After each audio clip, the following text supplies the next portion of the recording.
Revolution, and welcome everybody to our show.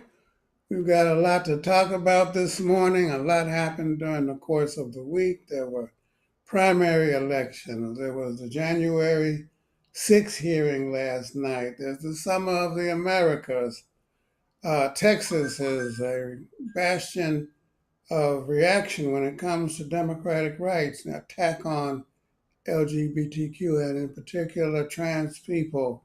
And we're going to be talking about all of that. But first, I want to encourage everybody who's watching to ask us a question. If you have a question that's on your mind that you want to ask the Communist Party, feel free to drop us a note either on Facebook or Twitter or on YouTube, and we'll try to answer it.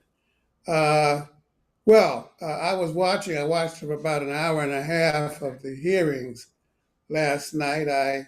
Rosanna, did you learn anything new looking at those hearings?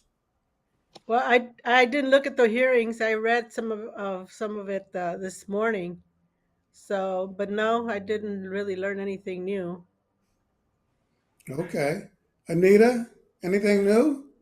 Well, I think there were some new things. I watched them this morning. I watched all of it, and one thing I wanted to say is I thought Benny Thompson did a fantastic job. I mean, just laying everything out really clearly, and I think just the way they put it together was new. That you had a lot of new footage, and the way they put it together was quite slick, I thought, but still very effective. And I think the one thing that was new was Trump reportedly saying that Mike Pence deserved to be hanged, and I think that was probably one of the stunning lines of the evening. Well, that don't surprise me because Trump's a beast anyway. So, he, Scott, the hearing. I I know you don't watch hearings, but did you? I did actually. Oh I my broke with my God! There's a long-standing revolution that's practice. taken place. Anything new in your opinion? I wasn't aware before watching last night that the Proud Boys contingent left the White House lawn. So they claimed that they were there to hear Trump's speech, but they left the White House lawn before the speech started to walk over to the Capitol, walk around the building, um, check for possible points where they could breach security, and then they were there and in place when the crowd that Trump directed over um, from the speech arrived. I also thought it was. Um, I was impressed by how focused it was on really saying that this was not a protest; it was an organized coup attempt. Um, that Trump did not do anything about it, um, and that the whole thing was organized over a long period leading up to the elections. Um, uh, and I think that that was really it suggested to me that we've seen a lot of political theater around um, holding the members of the Trump regime accountable and whatever. There's always threats and announce, oh, we have charges, we could prosecute this and that, and it never seems to follow through. This looked to me like it was striking a very different tone, and I did like Representative Thompson's work as chair and Liz Cheney's presentation. Lord knows I'm not generally a fan, but I thought she did made a very clear and forceful um, presentation of the facts. I learned three things. One, that the Proud Boys were the vanguard, the Spears point of the attack on the Capitol. They were there first. They entered first. They were large. They were primarily responsible for the attack, and that raises the issue of the fascist-like character of that attempt. That was the first thing. Second thing was that there was this news about this meeting that took place in the White House with Giuliani and a company. And 2 hours later, there was the tweet by Trump, which set the stage, calling on people to come to Washington, saying it's going to be wild, y'all. It's going to be wild. They set the stage for the developments that occurred thereafter. And then another thing I learned, was not last night, but during the course of the week, was that Marjorie Taylor Greene was encouraging Trump to call martial law. And not just her, but that she tweeted to the chief of staff. There's a group of us in Congress, uh, in the Republican caucus in the House, who are calling for martial law. And so that raises the issue even more uh, dramatically of the fascist character of at least a section, Rosanna, of the Republican Party. What do you do with people like that? I mean, Rosanna, I mean, you can vote them out. You can vote them out of office, but it seems like the disease is the cancer is deep within the uh, body politic of the Republican Party. What do you do about that?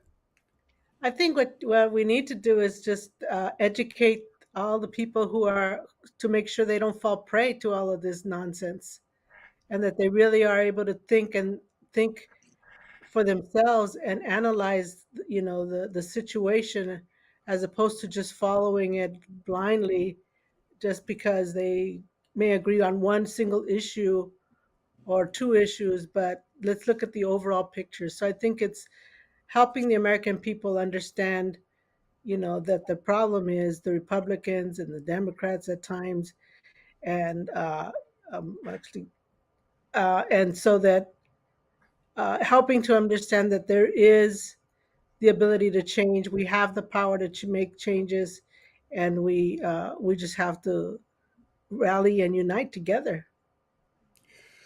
You know, Anita, I'm glad that there's a section of the what used to be the Republican Party. I guess they're kind of still in it that are taking issue, like Liz Cheney and a few others, with the fascist uh, program and platform of the Trump forces. But they too are responsible. And, I mean, there has been 30, 40 years of right wing, racist, homophobic, sexist uh, propaganda and the promotion of it as an electoral tactic.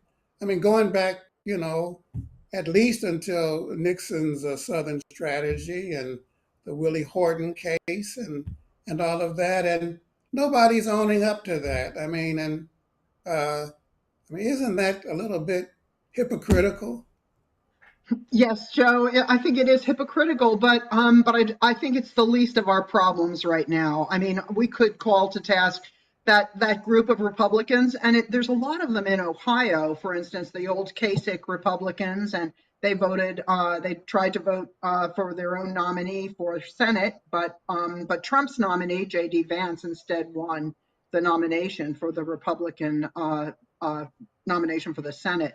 So I think that I'm glad that segment is there, but I think our sights have to be turned on the growing. I think really one of the things that these hearings brought out to me is the constant threat of fascism, how close they actually came to overturning that election, and how dangerous it was.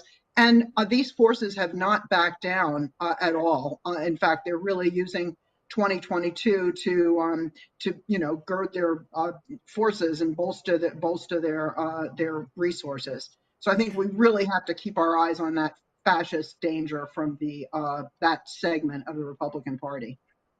Some have called it a slow moving coup in state houses across the country as they're preparing for the November election.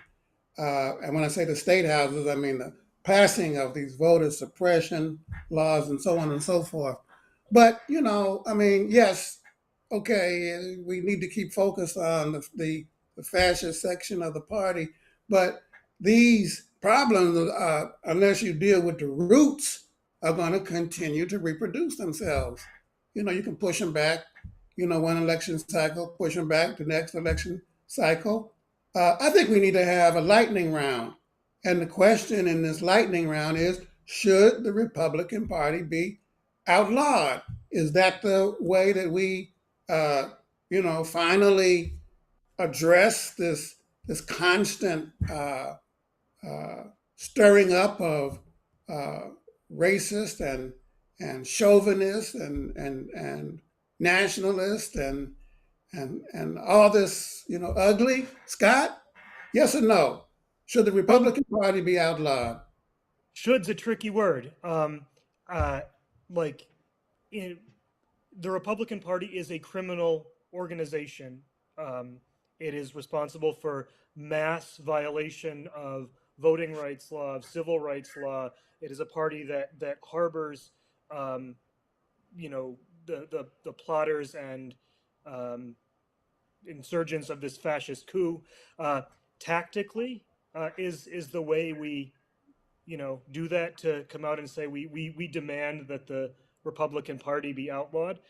That's a very different question. But yes, I think um, uh, every official that has been complicit in voter suppression efforts should be prosecuted. I think that every funder that has contributed to those attacks on voting rights and attacks on democratic rights should be investigated and prosecuted where possible. So yeah, I think it should be treated. And in the first place, the Proud Boys and the Oath Keepers should be labeled terrorist organizations and treated accordingly. Rosanna, it's a tough question, but I mean, we're in danger. I mean, Anita's right. I mean, they came so close. So, yes or no, is the solution to pushing us away from the I think, fascist unified? Go I ahead. think I think that we always try to look for the quick fix, but we have to change the mindset of the American people and help them to understand why racism is wrong, how no matter what color you are, how that affects you, why you have a right to a good education, why do you have a right to medical care. Those are all our tax dollars that are going into it, so we have a right to all of that. So I think I agree with Scott. Those who have been attacking voting rights and all of our rights should be prosecuted. But I think outlawing the Republican Party isn't going to solve our bigger problems that we have. So we got a yes and a no. Anita, your turn. Well, that's Should not Okay. a no, no, but solution? it's a semi Huh? no. It's not really a no. It's just more of yeah, they should be, but it's not as easy, I would say. Fair enough. I, I Anita? think I want to agree with Rosanna and Scott. Who's going to outlaw the Republican Party? Our legislatures can't even get a federal law against gerrymandering, or a law against 18-year-olds getting assault weapons. So there's nobody going to outlaw the Republican Party. But what we can do, like Scott and Rosanna said, is really hold those people to account who broke the law, and hold them to account. Call on our folks to rally around that. They broke their own laws, so I think they should be held to account. Well, you build, as Rosanna said, support amongst the people. You elect a Democratic Congress. And then when you have that bulletproof majority, I mean, that's what they did in Germany. They outlawed the Nazi Party. So you can't be officially a Nazi in Germany today. In France, you can't propagate fascist ideology. But Uh, that hasn't stopped the far right in Germany, which is um, organizing, and now even within the army, there are growing sort of far right cells. Um, so the a law outlawing. I mean, I would love to see um, the Republican Party outlawed, but I feel like that's the kind of constitutionalist fix, right? We pass the law and then we hope that reality lines up with it. Democrats have had a bulletproof majority before, that they did essentially nothing with. Um, That must have been not a long time ago because I can't remember when that um, happened. Wasn't But that the first? Yeah. Anyway, but so I think, yeah, it needs to be a combination of. I mean, this is a question like Reconstruction, right? There needs to be a use of state power by the people to dismantle the uh, apparatus of this reactionary section, right? The Republican Party, whatever, it's a political party. There is operating under its umbrella, partially, largely within it, and partially outside of it, is the are the elements that are planning for and attempting a fascist takeover, and that apparatus needs to be dismantled by the use of state. I think it takes more, like, appealing to hearts and minds is part of it. We have to win people to the idea of demanding that we hold people that people be held to account, but it's not just going to be a question of hearts and minds. It's also going to be a question of trials and prison sentences and things like that. coming from a party that they attempted to outlaw, Communist Party, I think you got to be really careful when you address issues like this.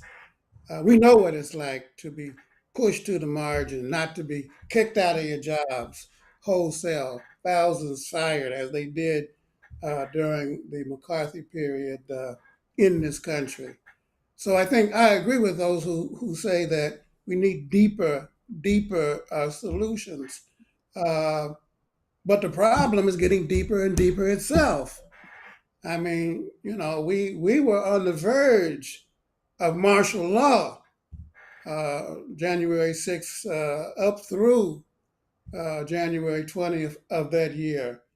But it's still important to remember that you can't use what we call administrative or legal measures to solve what are essentially political, social, psychological, ideological problems. Um, there has to be a long term combination of tools to address this issue. But let's not forget what happened in Spain and in Paraguay and in Germany and in Portugal and a whole heap of other countries when the fascists come to power. Speaking of elections, Rosanna, California, there was bad news in the Bay Area. The San Francisco prosecutor uh, got defeated. Yeah, Uh, you're not responsible for that because you live in LA. that's But right. there was a mayor's race in Los Angeles. What was your assessment of it? Well, initially, the right wing opponent had spent $40 million to, and Karen Bass spent $3.5 million, and he really funneled a lot of his money to the Latino community. A lot of Spanish speaking commercials that he put out, essentially, saying that Karen Bass was not for them, and and then of course all the airways here in English as well. He did a lot of publicity for that, so that has to be taken into account, and we have to show that money isn't going to buy our vote, that it's on record. And he was he was a Republican, and then he became an independent, and then he became a Democrat because he thought that was going to get him the most votes, being a Democrat, as opposed, so it's just like jumping ship from one to the other, which is a tactic that happens a lot, not just in this country, but in a lot of Latin American countries, where right wingers will jump ship to another party, whichever one the winning party is. So we have to be mindful of that and not just vote straight, but we have to be able to investigate and learn more about the candidates and who really represents us before we cast a vote. Good point. Good point. So there's going to be a runoff now. Is that correct? Yes, there'll be a runoff. Neither candidate got 50 plus 1% of the vote. So in November there'll be a runoff, and we've got to gear up and help make sure that Karen Bass wins, because he says he doesn't take any corporate money, but he's using all of his money. He's a corporate. So that was one of the things that he kept saying. Oh, I don't take any corporate money. Well, that's because he's got, millions and billions of it. Well, that's what rats do. They jump, especially Yeah. rich ones. They jump ship, opportunistically from the right to what they think is the center right, and then they went over to the Democratic Party trying to trick people. Well, we're counting on you and others in November to do what needs to be done to turn out the vote. And that's going to be important all across the country, turning out the vote. And we're on our way to DC next weekend to join with other Democratic minded people who are interested in putting forward a platform demanding that the issues of poor and working people be addressed in November. South of the border, uh, there was the Summit of Americas is taking place. Uh, Mexico boycotted because Cuba, Nicaragua, and Venezuela were excluded by the Biden, big Democrats in the Democratic Party. This Cold War policy, Anita, is just, I mean, what do It's you, so go ahead. so frustrating. It wasn't just Mexico that stayed home, it was four other countries as well. And the countries that did send their highest ranking leaders criticized the Biden administration pretty roundly for its approach. And it's ironic that these January 6th hearings are taking place at the same time that Biden is saying, well, these countries aren't democratic and these countries are democratic. I really think we need to redefine democracy as not just having elections or going through the motions, but instead, do people really have a voice in their government? And I think you cannot say that Cubans don't have a voice in their government. They do. There's all kinds of civil organizations that really play an active role. There's a lot of participation in government on the part of the ordinary person on the street in Cuba. And is that I think in contrast to other countries who are there, including Brazil, where the president is threatening to just ignore the results of the elections coming up there. So it's just this mechanical definition of democracy, which serves certain interests in the United States, but really does not serve democracy in the best sense of the term. Well, they like countries that have elections that they agree with, and they like countries that don't have elections that they agree with, like Saudi Arabia. I mean, so and so it's the issue of the election nature is really not the main issue. The main issue is their desire to create circumstances where they're able to maximize their profits. And if they can do that, democracy be damned. And that's been the bottom line, and it continues to be. Let's turn our focus back to these United States, and sadly, in the state of Texas, Scott, the governor, check this out, the governor wants to prosecute families who are taking their children to receiving medical care who are trans so that they can transition. And they're calling that child abuse.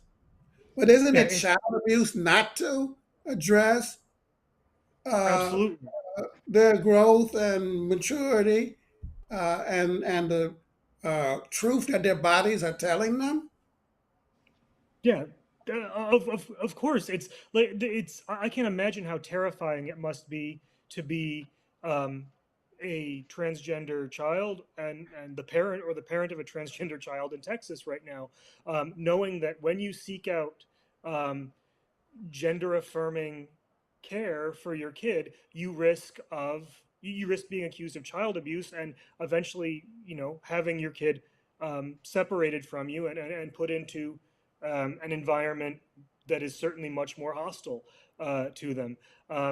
It's an enormous assault on democratic rights, and it's even, the hypocrisy just shines at every point, because the Republicans are usually the party of, when it comes to what books are read in school, mask wearing, any number of other things. Oh, let the parents decide. Let the state shouldn't be interfering in the choices parents make for their children. Blah blah. Blah. But then all of a sudden, when it comes to a parent's duty to help their child develop in a healthy way, help them feel comfortable in their body and live the gender that they understand themselves to be, all of a sudden the state needs to jump in and interfere. It's disgusting, and it's terrifying, and every person who um, has any notion of equality should be horrified by this, I think.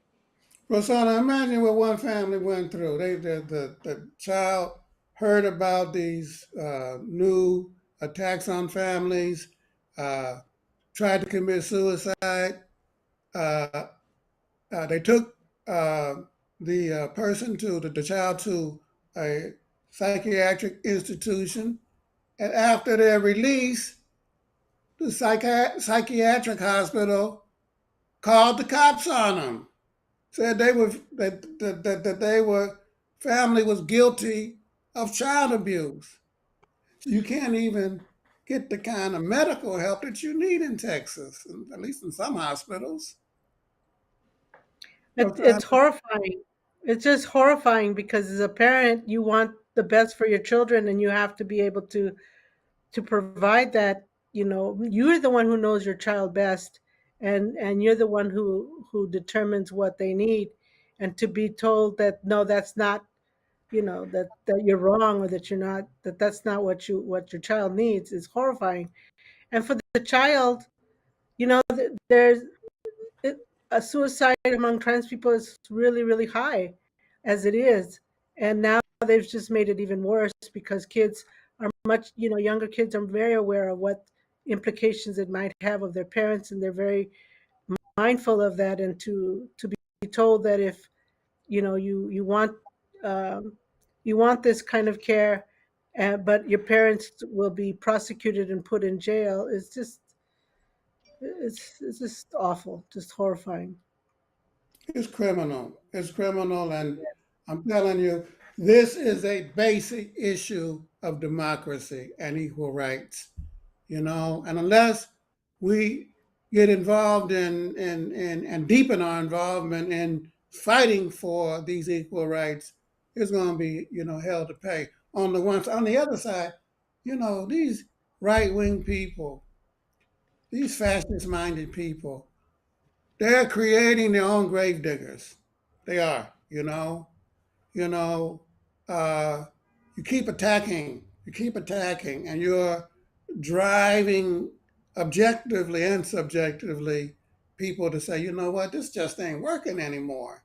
And we need to do something to fundamentally change the nature of this society. And that fundamental thing is socialist revolution. I mean, it just is. And the quicker we get there, the better. But on the other hand, there are no shortcuts. So we got to do the long, hard work of But do it creating quick. And Joe, material. of making that possible. Sadly, we have to move the agenda to our last point, which is our mailbag. Somebody wrote, and they wrote what they said was a short question, but it's actually kind of long. They said this is going to be short, but after looking at the party's values, it seems like the Communist Party of the United States does not partner with the Communist Party of China or the DPRK. Is that true, Anita?